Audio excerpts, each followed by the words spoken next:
Hi, there's Paul. Just like every time I come by here to make a video, here he comes. Um, I'm like trying to, get this epistemology series off the ground. I did a video on G.E. Moore's Introduction of Sense Data, and the next one that comes in line would be Bertrand Russell's Hard and Soft Data. It comes from um, a book published by him called Knowledge of the External World, I think. I have it on my iPad. It's just like it's a document that I have in my Dropbox. So my channel name is called Blue Spectacles, and in 2010, when I started this channel, I was taking a class called Theory of Knowledge, and I had read this paper. It was relatively early in the course, and I had read this, and Russell talks about something called the blue spectacles in here because he talks about the problem of the external world. Um, so he uses the idea of the blue spectacles a lot here, and I'm gonna try and read through like the second half of it. And he talks about primitive and derivative, logical and psychological, um, uh, logical, or logical, psychological, and primitive and derivative data, and then those things mixed together to create hard and soft data. This one article is called "Hard and Soft Data." So let me get this. Okay, here we go. I'm not going to discuss the primitive and derivative and logical and psychological. I just want to discuss the hard and the soft data, and then move on to the problem of the external world, and then move on to what he discusses. Okay, let's see here. Okay, um, let's see here. Let me find it. Okay. We are thus led to a somewhat vague distinction between what we may call hard data and soft data. This distinction is a matter of degree and must not be pressed, but if not taken too seriously, it may help to make the... damn it, I wish it would just... Okay, I'm going to put it on. Damn it, okay. It keeps... I need to put it on lock rotate, to lock the rotation, but... which... This distinction is a matter of degree and must not be pressed, but if not taken too seriously, it may help to make the situation clear.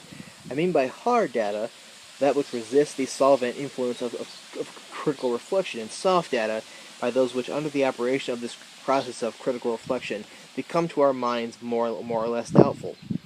The hardness of the hard data are of two sorts: particular facts of sense data, like the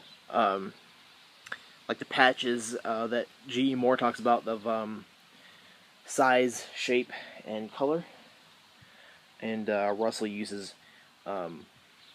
he uses words like facts of sense. We may call this hard. Yeah. So hard data.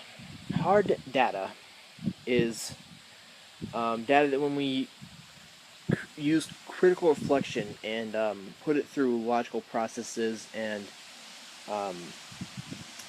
use logical inference and stuff, and as well as psychological processes, this data does not break down into doubt. It's stays where it is, and it's with certainty. And then Russell says that the hardest of the hard data is logic, of course, and sense data. He uses the word particular facts of sense. This sense data, though, is what it is.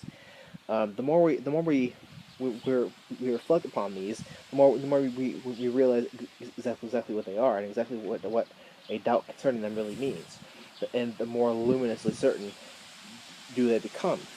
Okay, now that if you don't understand what hard and soft data are, please comment below. I'm going to move on to the problem of the external world. Because this problem of the external world hinges on this concept of hard data.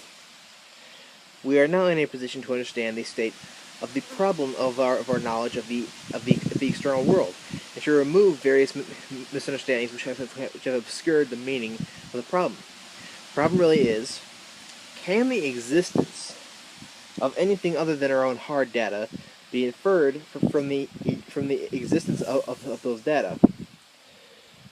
So, can our hard data, like logic and sense data, shedding the light on the existence of other data, because we do have logic and sense data as the hardest of the hard, and then can this hard data shed any light? Now, Russell does formulate this problem into other things here. He formulates it into other questions.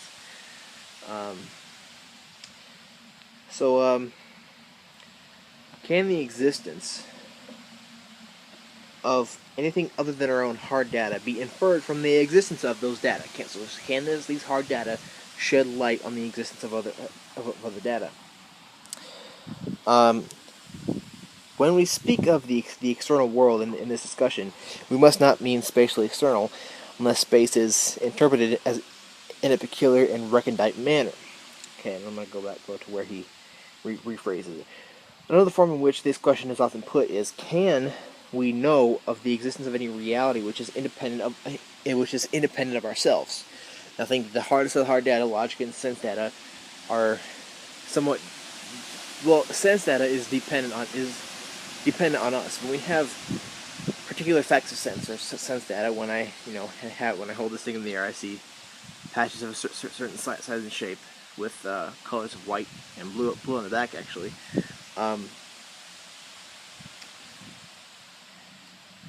This, if we look at it in this sense,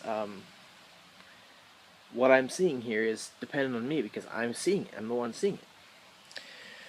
So, can we know of the existence of any reality which is independent of ourselves?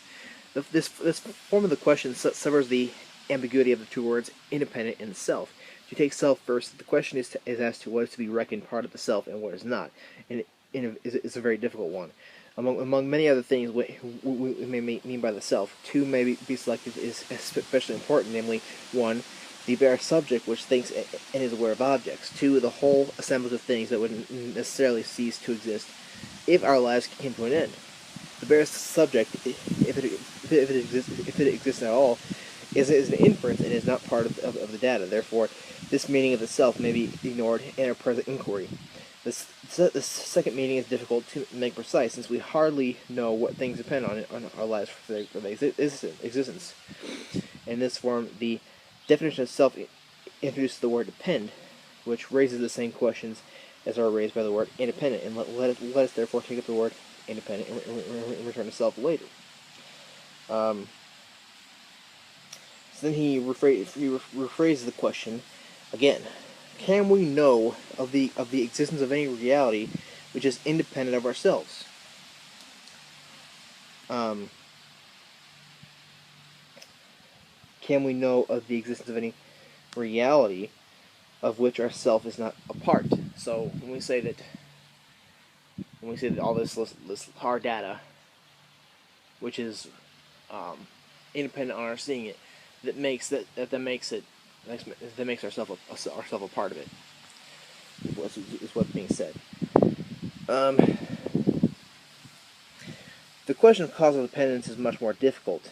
To know that one kind of thing is causally dependent of another, we must know that it actually occurs with the other. Now, it's fairly obvious. Damn it!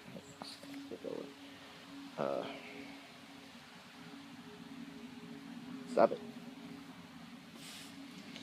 Our question in the above form raises two distinct problems, which is important to keep very separate.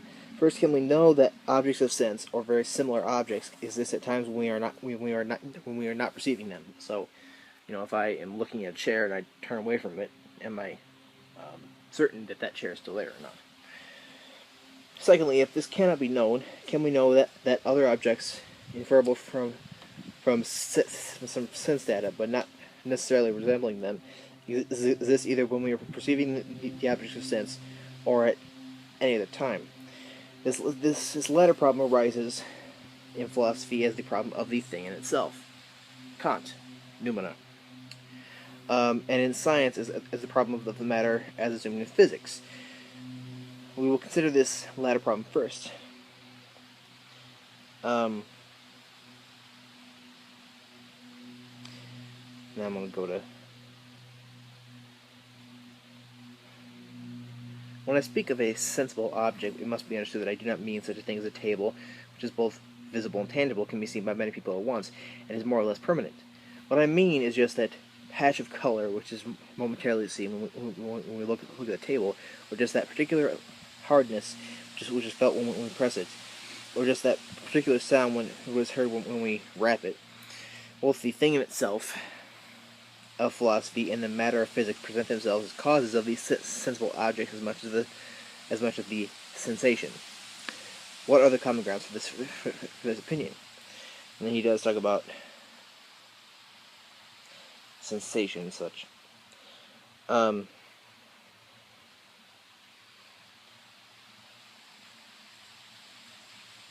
Okay.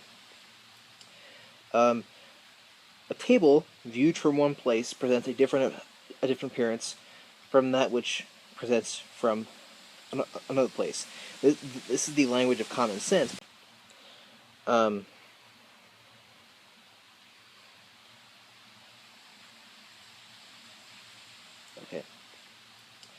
A table viewed from one place presents a different appearance from that which presents from another place. This is the language of common sense, but this language already assumes that there's a real table of which we see the appearances. Let us try to state what is known in terms of sensible object alone, without any element of hypothesis. We find that as we walk around the table, we perceive a series of gradually changing visible objects. So if you're walking around the table, if you walk around it, you're seeing different, you're seeing different appearances. You're seeing different objects of sense. You're seeing different things here, but even though you are not psychologically going through the fact that you're seeing different objects of sense, this is a psychologically primitive thing. You don't think about it because you think that you're seeing the same table. But as you walk around it, you see different objects of sense.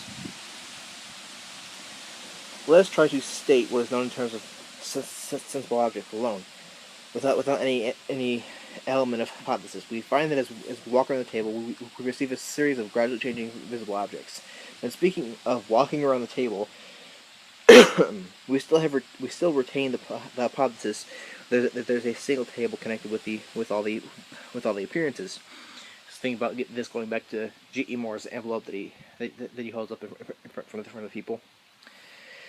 What we ought to say is that while we have those muscular and other sensations which make us say we are walking, or visual sensations change in a continuous way, so that, for example, a striking patch of color is not suddenly replaced by something wholly different, but is replaced by an insensible gradation of slightly different colors with slightly different shapes.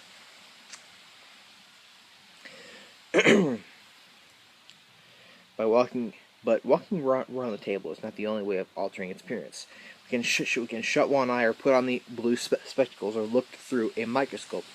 All these operations in various ways alter the visual appearance, which we call that of a table. More distant objects will also alter their appearance, if, as we say, the state of the atmosphere changes, if there is fog or rain or sunshine. Physiological changes also alter the appearance of things. If we assume the world of common sense, all these changes, including those attributed to physiological causes, are changes in the intervening medium.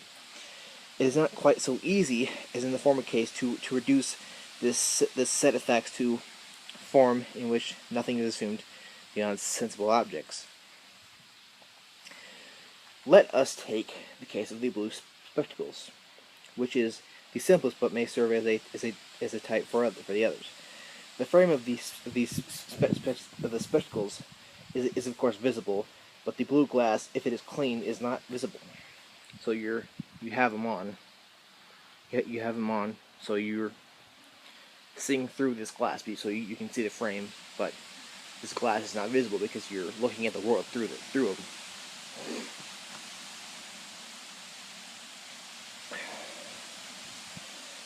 The blueness, which we say is in the glass, appears as being in the objects seen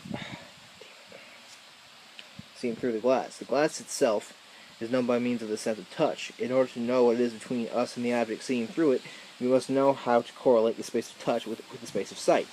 This correlation itself, when stated in terms of data of sense alone, is by no means a simple matter, but it presents no difficulties in principle, and may therefore be supposed accomplished.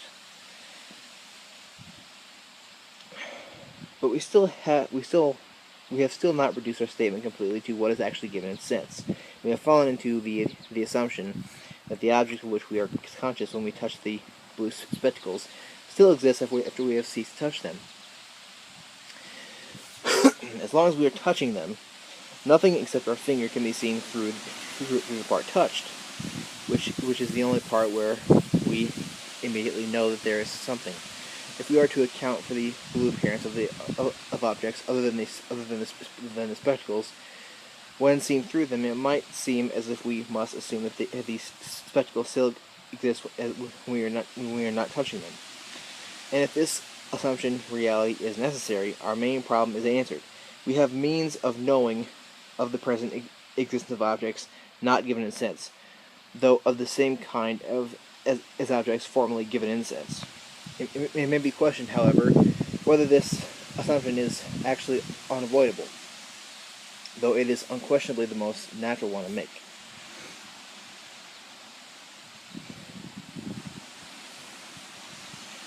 We may say that the object of which we become aware when we touch the spectacles continues to have effects afterwards, though perhaps it no longer exists. In this view, the supposed continued existence of sensible objects after they have ceased to be sensible will be a fallacious inference from the fact they still have effects. It is often supposed that nothing which has ceased to exist can continue to have effects, but this is a mere prejudice due to a wrong conception of causality. We cannot therefore dismiss our present hypothesis on the ground of a a priori impossibility, but must examine further whether it can really account for the facts. It may be said that our hypothesis is useless in the case of when the blue glass is never touched at all. How, in that case, are we to account for the blue appearance of objects? And more generally, what are we to make of the hypothetical sensation of touch when we associate with the untouched visible objects, which we know will be verified if we choose, though in fact we do not verify them? Must not these be attributed to permanent possession by the objects of the properties which touch would reveal? Experience has taught us that where we see certain kinds of colored surfaces, we can by touch obtain certain expected sensations of hardness or softness, tactile shape, and so on. This leads us to believe that what is seen is usually tangible, and that it has, whether we touch it or not, the hardness or softness which we should expect to feel if we touched it. But the mere fact that we are able to infer what our tactile sensations shows that it is not logically necessary to assume tactile qualities before they are felt. All that is really known is that the visual appearance in question, together with touch, will lead to certain sensations which can necessarily be determined in terms of visual appearance, since otherwise they could not be inferred from it. We can now give a statement of the experienced facts concerning the blue spectacles, which will supply an interpretation of common sense beliefs, without assuring anything beyond the existence of sensible objects at times when they are sensible. By experience of the correlation of touch in sight sensations, we become able to associate a certain place in touch space with a certain corresponding place in sight space. Sometimes nailing in the case of transparent things, we find that there's a tangible object in a touch place without without there being any visible object in the corresponding sight place. But in such a case as that of the blue spectacles, we find that whatever object is visible beyond the empty sight place in the same line of sight has a different color from what it has when there is no tangible object in the intervening touch place. And as we move the tangible object in touch space, the blue patch moves in sight space.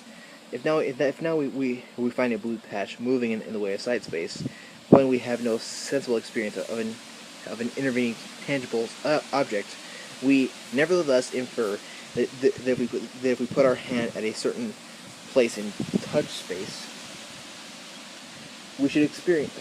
Stop turning.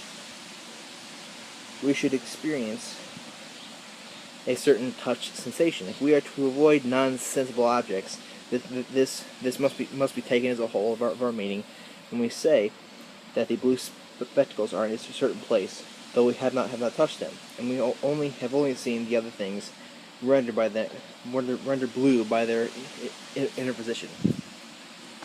All right.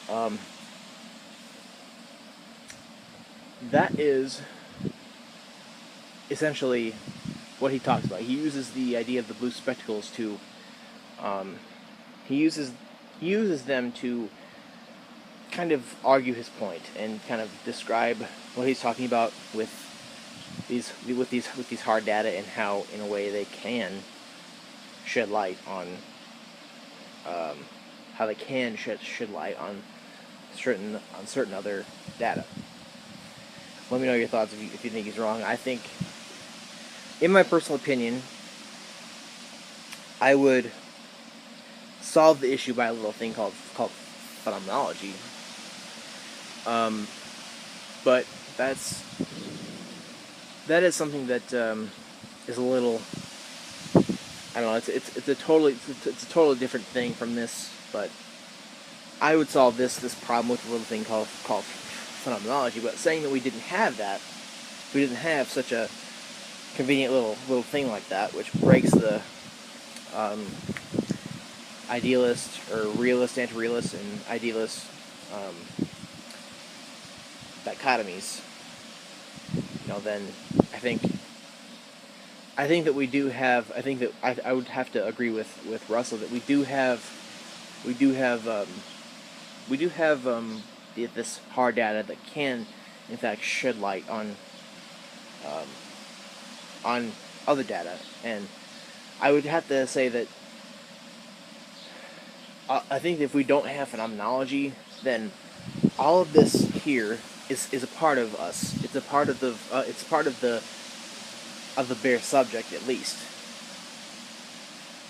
So yeah, let me know your thoughts, and especially if you don't like the idea of phenomenology. But if you do, think about, if we didn't have that, or if you don't like that, or if you don't like phenomenology, then let me know what your thoughts are on this. 'Cause I think that if we don't have phenomenology, we have a pretty good argument.